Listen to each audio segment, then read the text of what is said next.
Bienvenue au magazine hebdomadaire de la MINUSCA, voici les titres. Dans le cadre de la visite de familiarisation dans les 11 pays de la sous-région relevant de son mandat, le représentant spécial du secrétaire général des Nations Unies pour l'Afrique centrale et chef de bureau régional des Nations Unies pour l'Afrique centrale UNOCA, Abdou Abari, est arrivé à Bangui le 12 avril 2023. Le ministère de l'Intérieur en charge de la sécurité publique a réceptionné le samedi 15 avril 2023 un nouveau commissariat de police à Bingo. Le nouveau bâtiment construit par la MINUSCA est équipé, doté en fourniture de bureaux et matériel informatique. Il est éclairé grâce à une installation de panneaux solaires. Le service de la lutte anti-mine des Nations Unies, UNMAS, a célébré le 5 avril 2023 la journée internationale de sensibilisation aux problèmes des mines et l'assistance à la lutte anti-mine. Une table ronde sur les dangers que représentent les engins explosifs en République centrafricaine a été organisée à cette occasion. Les comités locaux de suivi du projet de réduction de la violence communautaire ont pris part le 5 avril 2023 à un atelier de renforcement de capacité sur la remise volontaire des armes par les civils et sur la cohésion sociale à Bangui. Après sa nomination en juillet 2022 par le secrétaire général Antonio Guterres, le chef du bureau régional des Nations Unies pour l'Afrique centrale, UNOCA, Abdou Abari, a effectué des visites de familiarisation dans les 11 pays membres de la CEAC. Arrivé en République centrafricaine le 12 avril 2023, il a échangé avec les autorités centrafricaines, la communauté diplomatique et l'équipe pays des Nations Unies sur les questions liées à la paix dans le pays. Nos reporters Geoffroy Bata et Inès Lorongopo étaient présents. Dans le cadre de la visite de familiarisation dans les 11 pays de la sous-région relevant de son mandat, le représentant spécial du secrétaire général des Nations Unies pour l'Afrique centrale et chef du bureau régional des Nations Unies pour l'Afrique centrale, UNOCA, Abdou Abari, est arrivé à Bangui le 12 avril 2023. L'objectif est d'échanger avec les autorités centrafricaines, la communauté diplomatique en République centrafricaine sur les sujets relatifs à la paix et à la sécurité en République centrafricaine, ainsi que la contribution de l'UNOCA et de l'ONU aux efforts de stabilité et de développement du pays. Je suis là pour m'entretenir avec les autorités de ce beau pays et voir en tant que représentant du secrétaire général pour l'Afrique centrale, avec ma collègue Valentine Rugwabiza, comment nous pouvons travailler et surtout travailler en plus du mandat national qu'elle a sur les questions, disons, régionales, les questions transfrontalières par rapport aux dynamiques ici en République centrafricaine. Le chef du bureau régional des Nations Unies pour l'Afrique centrale, Abdou Abari, a été reçu le jeudi 13 avril 2023 au quartier général de la MINUSCA par la représentante spéciale du secrétaire général de l'ONU en République centrafricaine, Valentine Rugwabiza. Dans la même journée, Abdou Abari a été reçu par la ministre des Affaires étrangères et des Centrafricains de l'étranger, Sylvie Baipo Témo.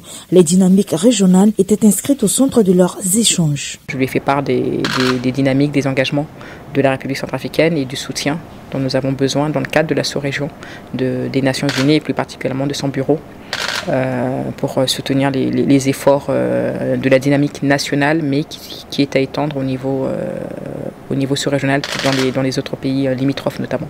Le chef du bureau régional des Nations Unies pour l'Afrique centrale, Abdou Abari, a également été reçu en audience par le président Faustin Archange Touadéra à la présidence de la République. Les deux personnalités ont échangé sur les défis auxquels font face la République centrafricaine. Ils ont, entre autres, abordé les questions relatives à la sécurité transfrontalière ainsi que la contribution de l'UNOCA et de l'ONU en général aux efforts de stabilité et de développement de la RCA, entre autres. Les défis qui se posent aujourd'hui à la République centrafricaine ne sont pas que des défis internes à ce pays. Il y a des dynamiques régionales, il y a des questions transfrontalières, il y a surtout ce fléau terrible auquel le pays est confronté, celui des groupes armés. On mettra tout en œuvre pour accompagner les différentes initiatives qui ont déjà commencé à prendre effet, notamment avec certains pays voisins. On encouragera cette dynamique et on utilisera tout le potentiel du système des Nations Unies et de ses agences pour accompagner les actions politiques, les actions positives, je voudrais dire, que le président de la République avec le gouvernement sont en train d'engager pour une République centrafricaine stable, unie et prospère. Durant ces 3 jours de visite, le représentant spécial du secrétaire général pour l'Afrique centrale et chef du bureau régional des Nations Unies pour l'Afrique centrale, Abdou Abari, a aussi échangé avec le représentant du président de la commission de la communauté économique des États de l'Afrique centrale, CEAC, et l'équipe pays des Nations Unies. Il a clôturé sa visite par une conférence de presse qu'il a tenue en présence des professionnels des médias. Dans le cadre de l'extension de l'autorité de l'État sur toute l'étendue du territoire de la République centrafricaine, le gouvernement centrafricain a réceptionné le 15 avril 2023 un nouveau commissariat de police à Bimbo. Construit par la MINUSCA grâce à sa composante police, ce joyau offre un cadre approprié et des conditions de travail décentes pour le personnel de ce commissariat de police. Reportage. La commune de Bimbo, dans le 10e arrondissement de Bangui, dispose désormais d'un commissariat de police construit et équipé par la MINUSCA. Composé de 8 bureaux entièrement équipés en mobilier et matériel informatique, de 2 cellules de garde à vue pour les hommes et les femmes, d'un bloc sanitaire et d'un dispositif d'électrification, le projet a coûté 46 millions de francs CFA. La remise officielle a eu lieu le 15 avril 2023 en présence des responsables de la police nationale, des autorités locales ainsi que les représentants de la MINUSCA. La réalisation du présent projet, en lien étroit avec le mandat de la mission, s'inscrit dans le cadre de l'appui de la composante police de la MINUSCA à la mise en œuvre du plan de renforcement des capacités de développement PRCD des forces de sécurité intérieure de la République centrafricaine pour la restauration de l'autorité de l'État. Ce projet s'inscrit dans le cadre de la restauration et de l'extension de l'autorité de l'État. Il vise à renforcer les capacités opérationnelles de la police centrafricaine dans la mise en œuvre de la police de proximité, à protéger et à rassurer les populations. Le projet de construction et d'équipement du commissariat de Bimbo dans le 10e arrondissement a été entièrement financé par la MINUSCA qui a bien voulu soutenir les efforts du gouvernement centrafricain dans le processus de la réforme du secteur de sécurité. Ce qui témoigne à suffisance sa ferme volonté à accompagner les autorités centrafricaines dans l'œuvre de la reconstruction en offrant un cadre approprié et adéquat à la police, lui permettant d'être plus proche de la population qu'elle est appelée à protéger. La construction du commissariat à Bimbo est un soulagement pour les habitants de cette commune. L'agglomération de Bimbo ne cesse de s'élargir avec une forte augmentation de sa population. Il est indispensable de construire un commissariat qui permettra d'assurer la sécurité des habitants du secteur. Il y a beaucoup de cas de braquage la nuit et d'autres problèmes liés à la sécurité. Comme le témoin Toassan Pierrette, chef du quartier Cité de la Lune. Le commissariat a vu le jour. Nous allons travailler en collaboration avec le commissaire, signaler des cas suspects dans le quartier à la police pour notre sécurité. Ce projet a été financé par la MINUSCA à travers sa composante police. Rappelons que la commune de Bimbo compte plus de 150 000 habitants et ne disposait pas de commissariat de police. Une table ronde sur les dangers que représentent les engins explosifs en République centrafricaine a été organisée le 5 avril 2023 par le service de la lutte anti-mine des Nations Unies, UNMAS, dans le but de prévenir et répondre à la menace que représentent ces engins dangereux et appuyer les autorités centrafricaines à combattre ce fléau. Un reportage de Serge Mbilika et Karine Estelle Begui. Le service de la lutte anti-mine des Nations Unies UNMAS a organisé le 5 avril 2023 avec la participation des agences de l'ONU, des autorités nationales, de la société civile et des ONG internationales une table ronde sur les dangers que représentent les engins explosifs en République centrafricaine. Cette activité s'inscrit dans le cadre de la commémoration de la Journée internationale de sensibilisation aux problèmes des mines et l'assistance à la lutte anti-mine. À la suite du secrétaire général qui rappelle ainsi qu'il faut redoubler d'efforts et agir, je réitère l'engagement de la MINUSCA à combattre cette menace et à développer les capacités des forces de défense et de sécurité nationale, mais aussi celles des casques bleus en ce sens, et à soutenir les autorités nationales dans la création de l'opérationnalisation d'une autorité nationale de lutte anti-mine. Cette journée a été une occasion pour les contingents pakistanais et indonésiens de la MINUSCA d'exposer les équipements utilisés dans la lutte anti-mine. Les participants ont échangé sur la recrudescence de la menace des engins explosifs dans le pays depuis un certain temps. Edgar Gazaka, lieutenant-colonel des forces armées centrafricaines, se réjouit de la mobilisation de la MINUSCA et de l'UEMAS aux côtés des autorités centrafricaines pour la mise en place de l'autorité nationale de lutte anti-mine dont il est le point focal. Il y a eu des intervenants de certains départements qui justement ont émis leurs vœux et qui justement pourront me permettre de les prendre en compte dans ma nouvelle mission. Deuxièmement, avec les expositions des deux unités indonésiennes et pakistanaises, avec les équipements qui aujourd'hui, à mon avis, sont les équipements de l'heure. En fait, pour moi, c'est une découverte et c'est très intéressant la porte ouverte d'aujourd'hui. En République centrafricaine, les incidents causés par les mines et autres engins explosifs ne cessent de prendre des proportions croissantes et les populations civiles en sont les principales victimes. La MINUSCA soutient les autorités nationales pour prévenir et répondre à la menace que représentent ces engins dangereux. Le programme de réduction de la violence communautaire est un outil de stabilisation sociale qui offre diverses opportunités d'emploi aux jeunes enclins à la violence. Pour sa pérennisation, le ministère d'État en charge du DDRR et du suivi de l'APPR, avec le soutien de la MINUSCA, a organisé du 5 au 6 avril 2023 un atelier de renforcement de capacités sur la remise volontaire des armes par les civils et sur la cohésion sociale. Nos reporters Geoffroy Bata et Serge Mbilika nous en disent plus. Une soixantaine de représentants des 6 comités locaux de suivi programme de la réduction de violences communautaires CVR ont pris part le 5 avril 2023 à un atelier de renforcement des capacités organisé par le ministère chargé du DDRR et suivi de l'APPR-RCA avec le soutien de la MINUSCA à travers sa section DDRR. La dite session a vu la présence du directeur de cabinet du ministère chargé du DDRR et du suivi de l'APPR-RCA, Thierry Zenet, a été axée sur la remise volontaire des armes par les civils et sur la cohésion sociale. Nous leur avons demandé d'être non seulement attentifs, mais d'être très participatifs, de partager les expériences de leur communauté avec les autres pour pouvoir créer une chaîne de communication, d'échange qui puisse servir vraiment à la mise en œuvre du projet CVR. Cette session de 2 jours a pour objectif de mieux faire connaître le processus de remise volontaire des armes légères de petit calibre et leurs munitions. Les participants seront aussi mieux outillés pour faire passer des messages clés au sein de leur communauté. Une des participantes à cet atelier se réjouit de ces échanges. On nous a parlé des enjeux des armes, la cohésion sociale et le dialogue. Si nous avons un problème dans notre société, nous avons intérêt de passer par le dialogue afin de trouver la paix et la réconciliation.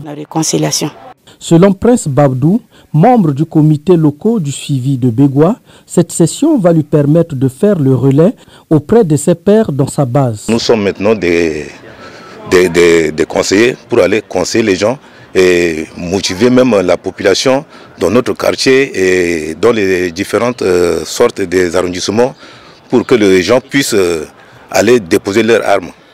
L'atelier s'est terminé par la remise de ballons de football aux responsables des 6 comités locaux de suivi du projet CVR pour leur permettre d'organiser un tournoi de football afin de contribuer à réduire la violence communautaire dans les différents arrondissements et promouvoir la cohésion sociale. Nous allons faire un suivi régulier avec eux et voir comment planifier la mise en œuvre de ces activités. Et nous espérons aussi avoir leur implication quant à identifier des activités de sensibilisation, non seulement à l'endroit des bénéficiaires CVR, mais aussi à l'endroit de leurs différentes communautés, pour voir comment ils pourront procéder à la sensibilisation de leurs communautés respectives dans le cadre de la réduction de la violence communautaire et de la promotion et du vivre ensemble et de la cohésion sociale.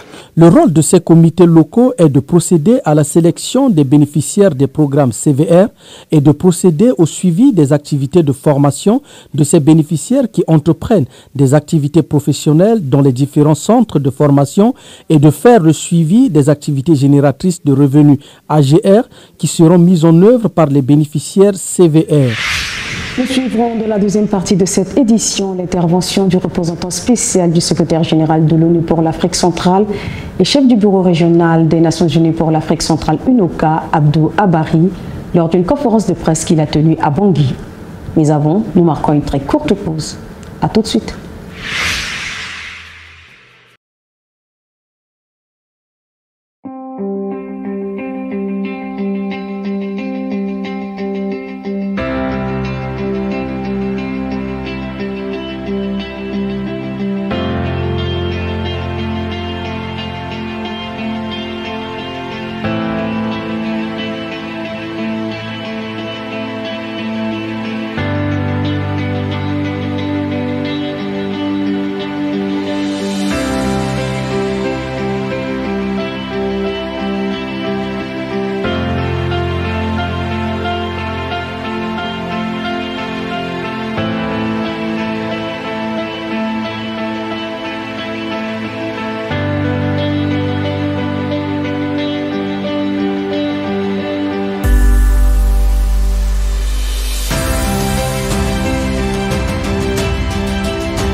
Nous sommes de retour sans plus tarder, suivant les propos du chef de l'UNOCA, Abdou Abari, à l'issue de sa visite en République centrafricaine.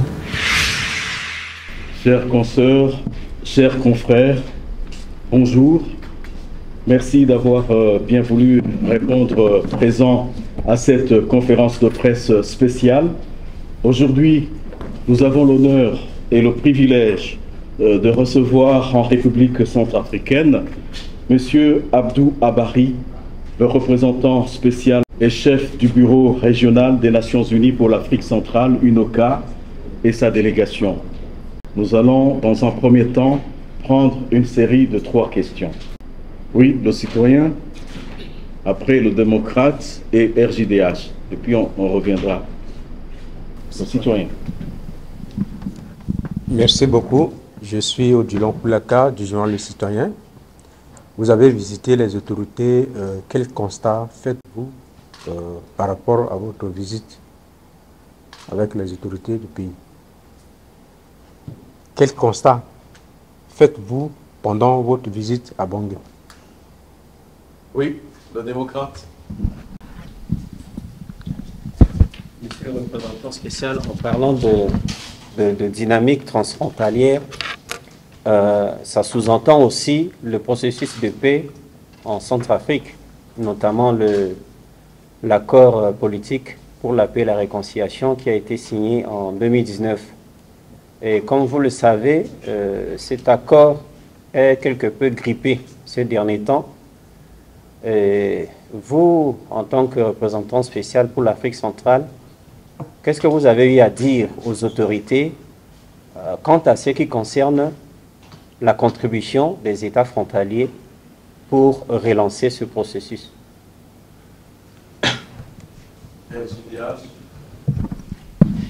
Merci. Je suis Guy Plantou, Tchama du RJDH.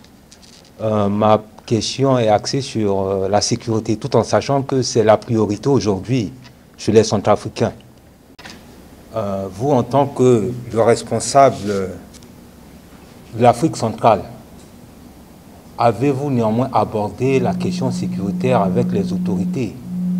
Et puis, quelle stratégie vous aurez afin qu'il y ait vraiment une cohésion, une meilleure amélioration entre la République centrafricaine et les autres pays frontaliers? Merci. Voilà, on a déjà la série de 3 questions. La première, c'est quel constat avez-vous fait durant votre visite?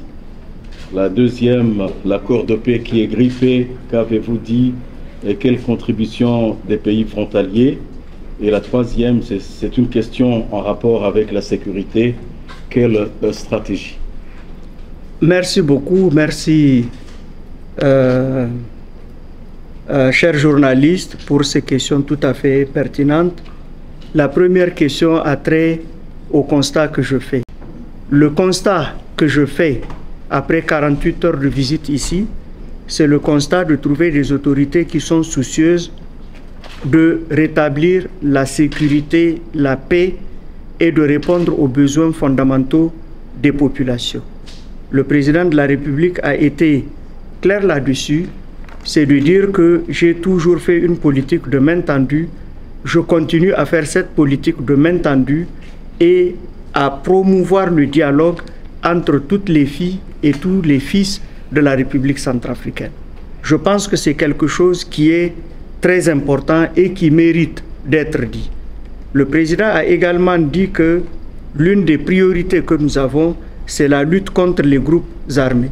C'est de mettre fin aux groupes armés. Et dans ce cadre, la mise en œuvre de l'APPR, mais également de la feuille de route de Luanda, est quelque chose de très important.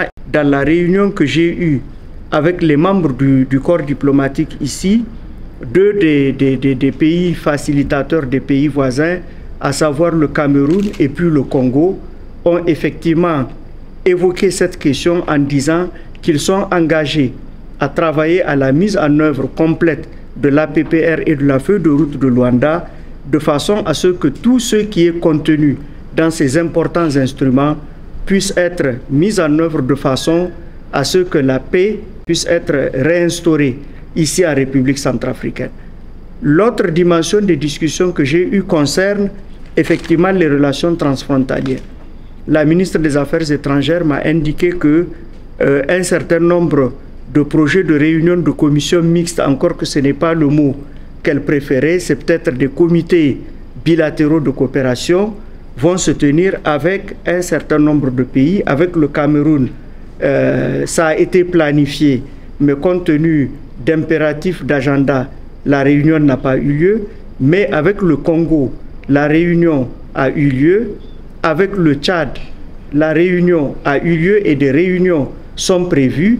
Avec le Soudan, également, des discussions sont en cours pour pouvoir engager des discussions avec ces différents pays, parce que simplement le processus transfrontalier entre ces différents États, c'est cela qui est la clé qui va permettre, quand vous prenez par exemple la frontière avec les deux Soudans, là il y a un véritable souci de pouvoir réinstaller l'administration dans cette région. Parce que sans une présence de l'État, ça se transforme en une sorte de no man's land où des gens amènent des armes contre des minerais, et ce trafic non vertueux, c'est celui-là qu'il faut combattre, parce que c'est celui-là qui entraîne les morts, les détresses, les viols, les enlèvements des personnes, et cela est totalement inacceptable. À la frontière ouest avec le Cameroun, comme vous le savez, c'est une source de ravitaillement, c'est un axe du commerce entre les deux pays. En plus de la question des réfugiés qui nous intéresse dans cette région, il y a quand même la question des groupes armés également qui utilisent des engins explosifs, et ces engins explosifs font des victimes, et cela est tout à fait intolérable. Donc, sur l'ensemble de ces questions, j'ai trouvé un gouvernement au plus haut niveau qui est engagé à pacifier ces relations, à normaliser ces relations, à les fluidifier. La rencontre qu'il y a eu entre son Excellence le Président Touadéra, son Excellence le Président Mahamat Déby du Tchad à Luanda, est là pour révéler de façon concrète cette dynamique vertueuse dans laquelle la République centrafricaine s'est engagée.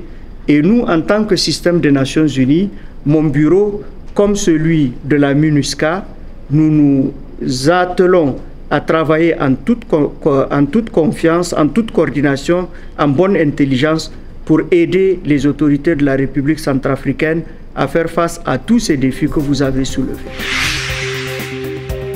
Ainsi prend fin le magazine hebdomadaire de la MINUSCA. Je suis Ingrid Swembo. Prenez soin de vous et au plaisir de vous retrouver très bientôt.